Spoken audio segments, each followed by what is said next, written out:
यह बीजक ज्ञान कबीर गुरु का बंधन साने वाला है।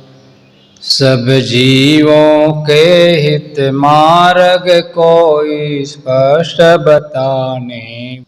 सब जीव सदा से भूले ही विषयों में रमते आए हैं। उस रमते राम के बंधन को कई विविध रमैनी टाला है। यह बीजक ज्ञान कबीर गुरु का बंधन साने वाला है। खानी बानी के शब्द जाल में जीव सभी उलझाए हैं। कहीं शब्द सैन्यति अनुभव से सब बंधन काट निकाला है। यह बीजक ज्ञान कबीर गुरु का बंधन साने वाला है। विद्वानों के वाणी मद को हरि ज्ञान 34 से लीना। विप्रों की मति गति सूति है तो कहीं विप्रमति सियाला है। यह बीजक ज्ञान कबीर गुरु का बंधन साने। कहरा कह कहर हरे जीव का कहीं बसंत विषयासक्ति हरे। मन माया के तम हरे आप कही न उजाला है। यह बीजक ज्ञान कबीर गुरु का बंधन साने वाला है। सब जीवों के हित मार्ग कोई स्पष्ट बताने वाला है। कहरा कह कहर हरे जीव का कहीं बसंत विषयासक्ति हरे। मन माया के तम हरे आप कही चाचर ज्ञान उजाला है। यह बीजक ज्ञान कबीर गुरु का बंधन साने वाला है। यह बीजक ज्ञान कबीर गुरु का बंधन साने वाला है। तह में स्थिर परम रमैया राम बेली में आप कहे। खानी बानी की विरह व्यथा विरहुली विवेक विशाला है। यह बीजक ज्ञान कबीर गुरु का बंधन साने वाला है। अविनाशी जीव कर्म के वश जन्मांधि डोले में झूले। पर करण ही डोला कही विधिवद पारख पद दिया निराला है। यह बीजक ज्ञान कबीर गुरु का बंधन सान। जड़ साक्ष देश से सदा पृथक साक्षी चिद रूप सदा अपना। साखी कही सकल ज्ञान खानी मत पथ दंदों का काला है। यह बीजक ज्ञान कबीर गुरु का बंधन साने वाला है। 11 प्रकरणों से भूषित है पारख ज्ञान भरा बीजक। रविवत इनके प्रकाश किरम तम मोहन साने वाला है। यह बीजक ज्ञान कबीर गुरु का बंधन साने वाला है। अति गूढ़ अगूढ़ विविध पदों शैली युक्ति से भरा ग्रंथ। विद्वान बिहट कर खाते अभिलाष अल्पमति वाला है। यह बीजक ज्ञान कबीर गुरु का बंधन साने वाला। गुरु संत पारखी के द्वारा गुरुमुख पढ़ने से भेद खुले। बोधक सूरत की कृपा दृष्टि से पाया बोध उजाला है। यह बीजक ज्ञान कबीर गुरु का बंधन साने वाला है। सब जीवों के हित मार्ग को स्पष्ट बताने वाला है, स्पष्ट बताने वाला है। गुरु संत पारखी के द्वारा गुरुमुख पढ़ने से वेद खुले। बोधक सूरत की कृपा दृष्टि से पाया बोध उजाला। यह बीजक ज्ञान कबीर गुरु का बंधन साने वाला है, बंधन साने वाला है। बोलिए सद्गुरु देव की जय। छोड़ दो उसको, झंझट निकालने का। बोलिए सद्गुरु कबीर साहेब की जय। दुखमय संसार समुद्र और सुखरूप राम। सद्गुरु कहते हैं, अम्बु की राशि समुद्र की खाई, रवि शशि कोटि 33 भाई। भंवर जाल में आसन माड़ा, चाहत सुख दुख संग न छाड़ा। दुख को मर्म न काहू पाया, बहुत भांति के जग भर माया। आप ही बाउर आप सयाना, हृदय बसे ते ही राम न जाना। सद्गुरु कहते हैं, समुद्र की राशि, जल का महान समूह। इसी प्रकार जड़ प्रकृति, यह संसार महासागर है।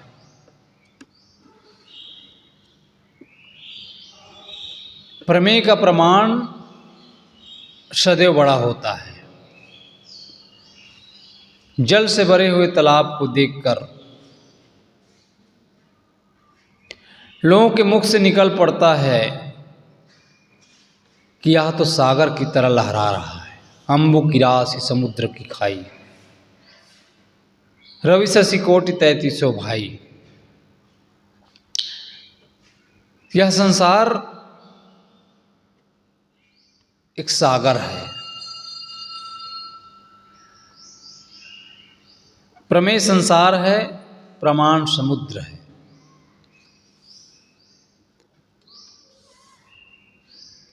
प्रमेय संसार है,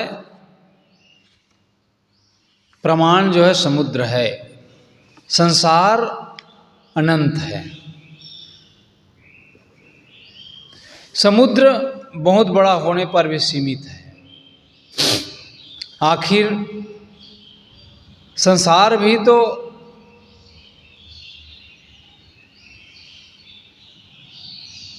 समुद्र भी तो संसार का एक अंश है। संसार के लिए समुद्र को छोड़कर दूसरा उदाहरण है ही नहीं। इसलिए संसार समुद्र कहते हैं, समुद्र कहते आए हैं। संसार समुद्र में, इस संसार सागर में चांद है, सूर्य है, 33 कोटि देवता भी चक्कर काट रहे हैं। बृहदारण्यक उपनिषद में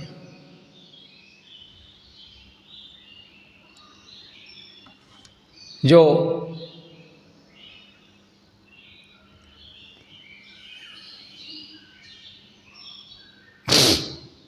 बृहदारण्यक उपनिषद के अनुसार पृथ्वी, अग्नि, वायु, अंतरिक्ष, सूर्य, देवलोक, चंद्रमा और नक्षत्रगण, ये 8 वसु है।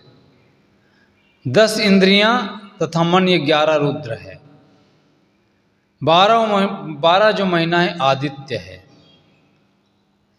बादल इंद्र है जो गरजने वाला। यज्ञ प्रजापति है। 33 कोटि देवता है। कोटि का अर्थ है श्रेणी।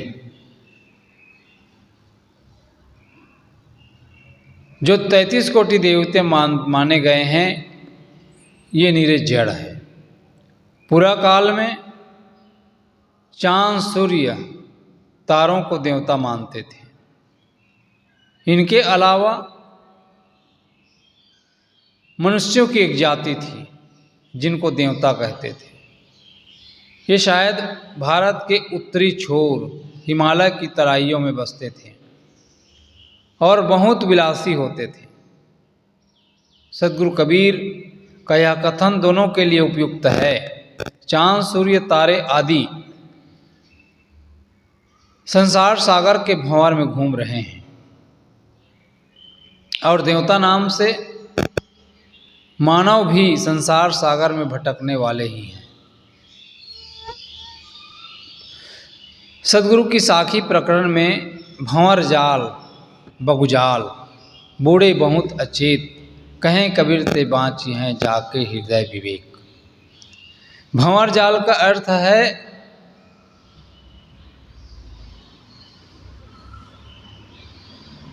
स्थूल, बगुजाल। भंवर जाल का अर्थ है स्थूल, बगुजाल दो जालों का वर्णन किया है। भंवर जाल स्थूल प्राणी पदार्थों का मोह और बगुजाल है वाणी जाल, शास्त्र जाल। जीव जो है भंवर जाल में पड़कर विषयी होता है और भंवर जाल में पड़कर कल्पनाओं के जाल में फंसता है। भंवर जाल खानी जाल, बगुजाल वाणी जाल है। भंवर जाल में आसन माड़ा, विषय वासनाओं के जाल। विषय वासनाओं के जाल में जीव ने आसन जमा रखा है। भंवर जाल व्यापक अर्थ के लिए हुए। गहरे पानी में जगह जगह भंवर जाल उड़ता है, गोलाई चक्कर काटता हुआ। संसार सागर में जर परमाणुओं की क्रिया रूपी भंवर नाना पदार्थों का निर्माण करता निरंतर, और उसी में निर्माण होता है और उसी में विनाश। जिस प्रकार से समुद्र में निरंतर ज्वार भाटे उठते रहते हैं, लहर पर लहर, हाहा हाहा निरंतर हाहा हाहा उठा करता है, वैसे ही संसार में निरंतर परिवर्तन हो रहा है। निरंतर परिवर्तन, विनाश, निर्माण। यह शरीर भी उसी प्रकार से निरंतर इस शरीर का परिवर्तन हो रहा है।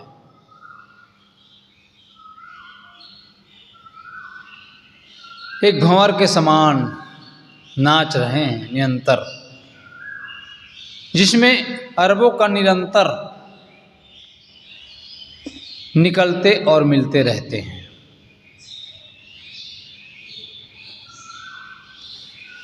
शरीर को हम बड़ा सत्य माने रहते हैं। यह शरीर क्या है? जड़ कणों का प्रवाह, एक भंवर है। प्राणियों के सारे शरीर मकान, मशीन सदृश्यमान असंख्य सूक्ष्म कणों का भंवर है। सांसारिक सुख जितने हम मार रखे हैं, सब तो भंवर की तरह बदलने वाले हैं। इन्हीं में हमने आसन जमा रखा है। इसलिए सद्गुरु कबीर साहब कहते हैं, चाहत सुख दुख संग न छाड़ा। हम चाहते तो सुख हैं, लेकिन मिलता है दुख। दुख हमारा पिंड नहीं छुड़ा पाता, दुख हमारा पिंड नहीं छोड़ता है। हम जो है दुखों में घिरे रहते हैं। कल्पना करें, समुद्र में निरंतर हा हा हा हा हा की लहर उड़ता रहता, झकझोरता रहता है। यदि हम उसमें पड़ जाएं तो हमारी क्या दशा होगी? संसार भी लहरों में पड़ा नाच रहा है अविद्यावश। इसका कहीं और छोर नहीं है, कहीं पता नहीं लगता है। ऐसी स्थिति में सुख कहाँ, सब क्षणभंगुर। और इस क्षणभंगुर चीज़ों में ही हम सुख मान रहे हैं, जो क्षण क्षण बदल रहा है। ऐसी स्थिति में सुख कहाँ, जहाँ सब कुछ क्षणभंगुर है, उसी को ही आदमी जम करके अपना मान बैठा। यह समुद्र जो है, जिस प्रकार से पानी का झाग, पानी का बुलबुला उड़ता है, जो स्थायी नहीं है, क्षणभंगुर, क्षण मात्र के लिए उड़ता है, और उसी को हम सच माने बैठे हैं। यह शरीर भी एक बुलबुले की पानी के समान है। पानी केरा बुदबुदा असमानुष की जात, देखत ही छिप जाएंगे जो तारा प्रभात। केवल दुख मिलता है, इससे दुख मिलने वाला है, और उसी को हम अपना मान रखे हैं। तो शरीर को हमने बड़ा सत्य मान रखा है। यह शरीर एक भंवर की तरह है, निरंतर परिवर्तन हो रहा है, जड़ कणों का प्रवाह। और इसको हमने जम करके अपना मान रखा है, मान्यतावश। इसलिए दुख से हम बच नहीं पाते हैं, दुख से हम पीछा नहीं छुड़ा पाते। दुख जो है बना का बना रह जाता है। दुख का मर्म न काहू पाया, बहुत भांति के जग भरमाया। सद्गुरु कहते हैं, सुख चाहते हुए भी दुख क्यों पा रहा है आदमी। हर नवयुवकों को यह आशा रहती है, मकान से, पुत्र से, पत्नी से पूर्ण जो है सुख मिल जाए, पूर्ण शांति मिल जाए। बच्चे, परिवार, धन संपत्ति, आज तक उससे कोई सुखी नहीं हो पाया, लेकिन आशा बनी की बनी रह जाती है, और इसके लिए आदमी पूरी जिंदगी गंवा देता है। पूरी जिंदगी इसी के लिए लगाता है।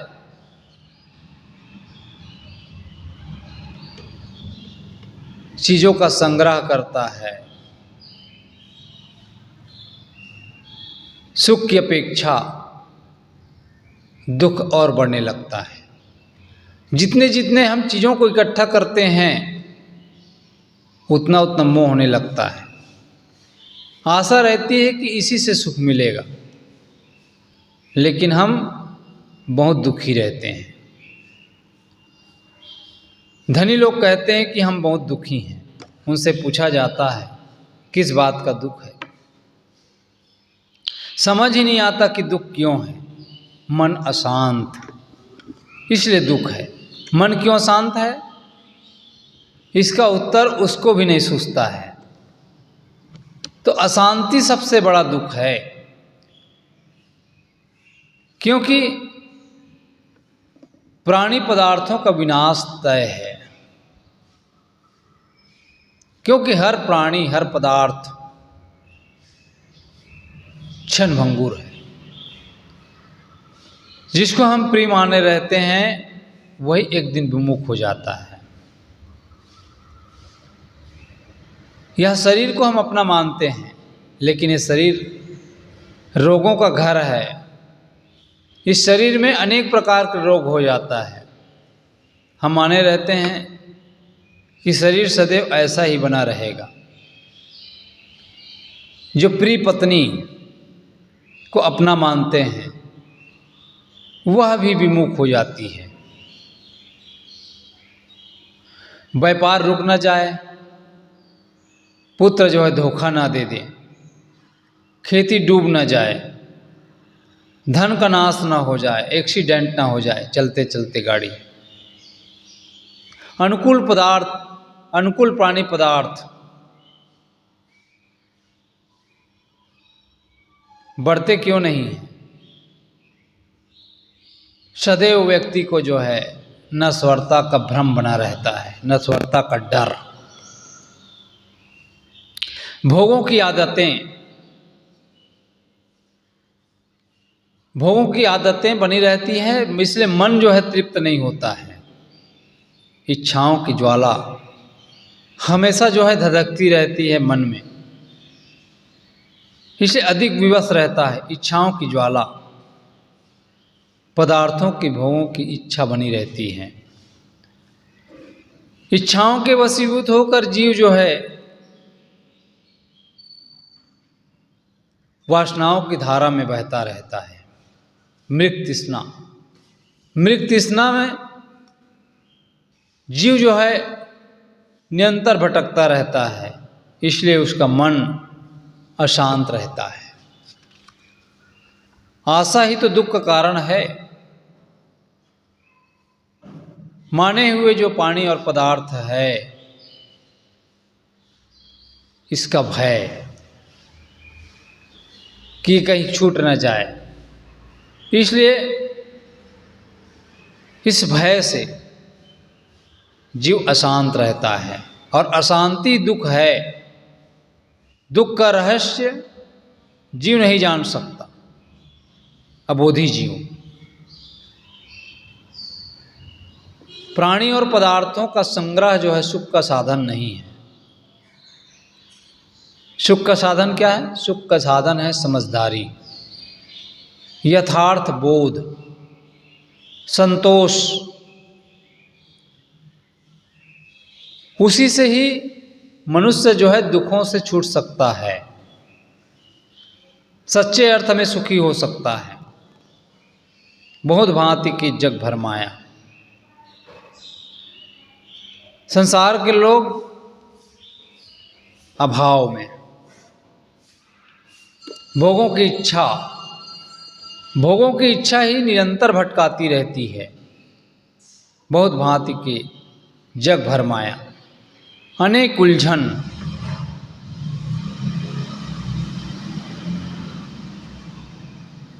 अनेक उलझन में आदमी जो उलझता रहता है जगह जगह,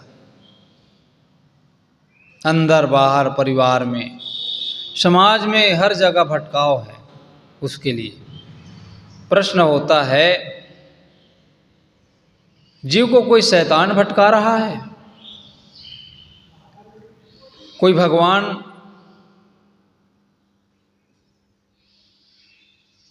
क्या कोई भगवान उसे ज्ञानी बना देगा?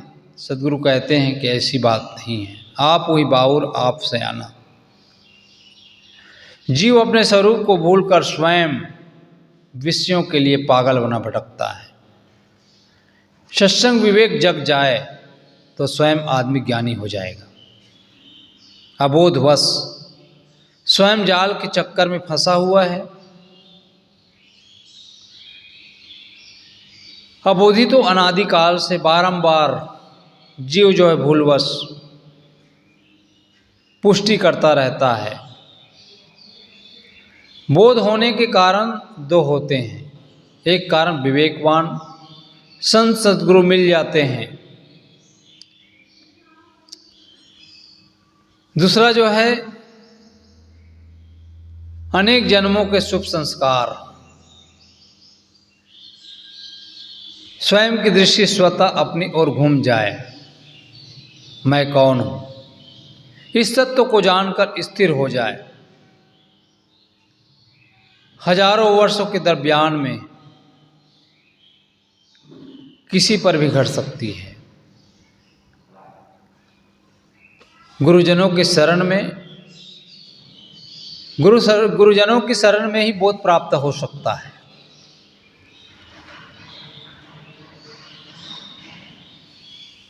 कहीं बाहर राम नहीं है जो मिलता हो। सदगुरु कहते हैं हृदय बसे ते राम न जाना। जो हृदय में बसता है लोग नहीं जानते कि वही राम है। हृदय में कौन बसता है यह बताते हैं, यह बताने की आवश्यकता नहीं है। सबके घट में वह चेतन स्वरूप राम बसता है। जो स्वरूप ज्ञान है वही रात दिन कहता रहता है, मैं यह काम करूंगा, मैं यह काम नहीं करूंगा, मैं हूं। यह अस्तित्व बोध किसको होता है? वही तो चेतन है। सबके नाम,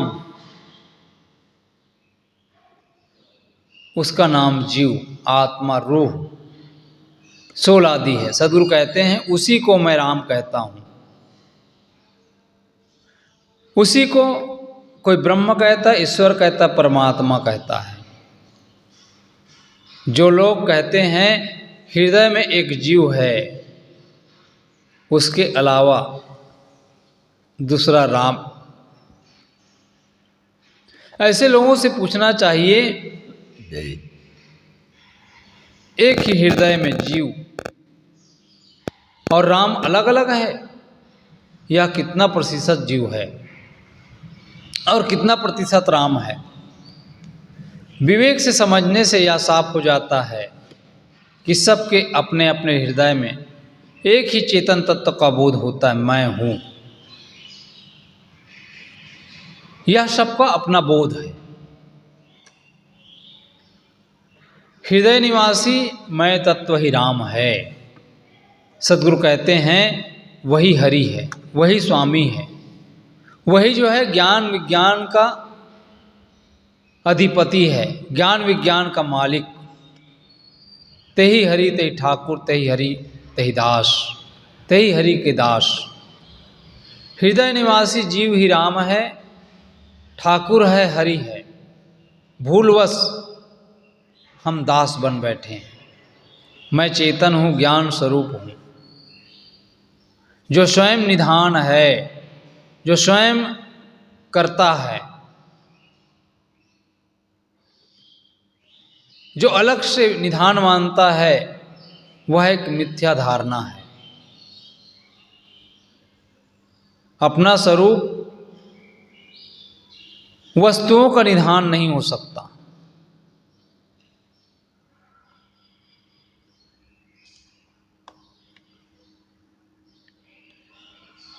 वस्तुओं का निधान उसका अपना स्वरूप ही हो सकता है। अपने लक्ष्य एवं निधान को अलग मानने वाले निराश होकर ही संसार से जाना पड़ता है उसको।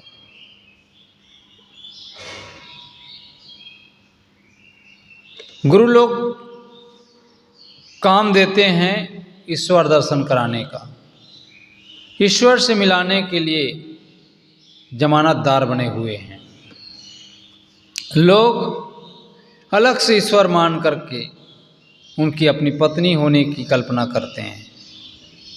व्यंग करते हुए भामणी कहते हैं और बताते हैं अंत जले निराश, अंत में संसार से निराश होकर जाना पड़ता है। वही हृदय निवासी हरि है, वही स्वामी है, वही सेवक है। इस ज्ञान के होने पर न यम वासना रहती है न ज्ञान। माया निराश होकर के चली जाती है।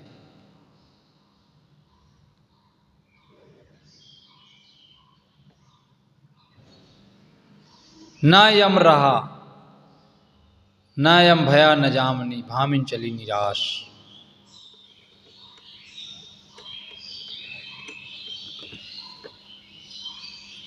जिम्मा लेने वाले को कहते हैं जमानतदार। रात के लिए यामिनी शब्द का प्रयोग होता है।